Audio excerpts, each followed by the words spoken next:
First of all, hey, I'm not arguing with anybody else, and you can't argue with anybody. If we're not arguing with these people, we're trying to make a solution. Yeah, move That's it to what the we're trying to street. make a solution. Move it to the street.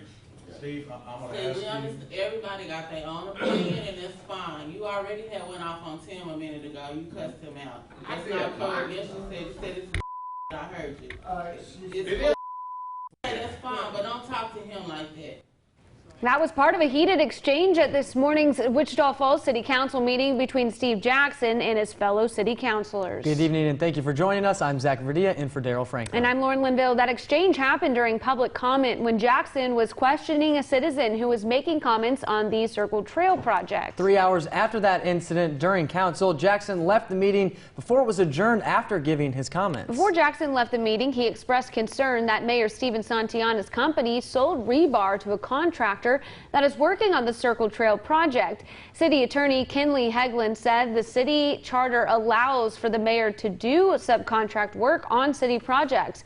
Santillana says he is in talks with Hegland about what can be done about Jackson's behavior.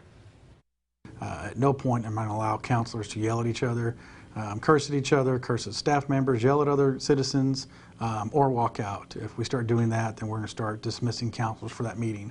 I have our city attorney looking into options on what we can do, if we can do anything. Jackson also says councilors should be drug tested by the city and showed his own hair follicle test to prove his point.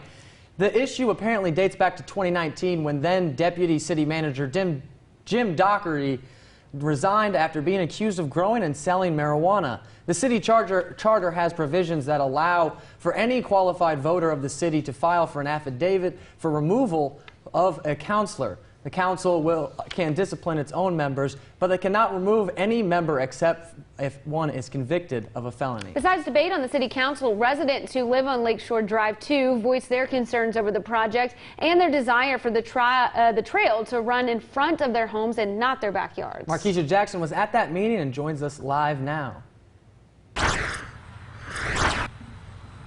Zach, I'm here now on Lakeshore Drive, and emotions were high today between residents and councilors, and some hope they take a more calmer approach to do what's best for everyone.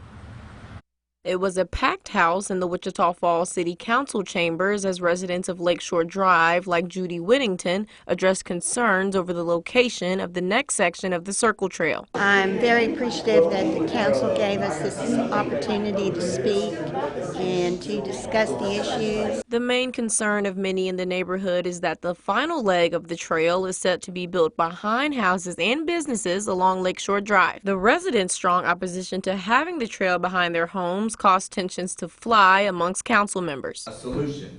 Yeah, move That's it to what the we're trying to street. make a solution. Move it to the street. And residents alike. This very, very short piece, it's 0.2% of the entire Circle Trail. This very tiny piece of the trail takes away some privacy that we expect privacy in a personal home. Wichita Falls City Engineer Blaine Boswell says he hears the concerns of the residents loud and clear, but that finishing the trail behind the homes is the best way to end the project, a project that has been underway since the 1980s. I'm a government employee. You know, I leave my feelings at the door. You know, my job is to present, you know, what information we have, but I can certainly sympathize with those property owners. Whittington says she wants councilors to know that many residents are in favor of the trail being finished, but just don't want it next to their backyards. We agree with all of the speakers today that the Circle Trail is a shining star for our community, and we want to support that fully. Boswell says rerouting the trail to the street in front of these houses and businesses would cost an estimated $2 million more. That's what the facts point to, is that the cheaper, most cost-effective location is along the shoreline, and I also believe that gives us the best chance of receiving a TxDOT grant along the shoreline. We'll just have to see what the City Council decides. And those residents say it's a decision they hope comes soon. And as of right now, there's no set completion date for the trail, and councilors say they'll first have to wait for approval from a grant for TxDOT to even begin this project. Okay, Markeisha, thanks so much for taking us to that meeting.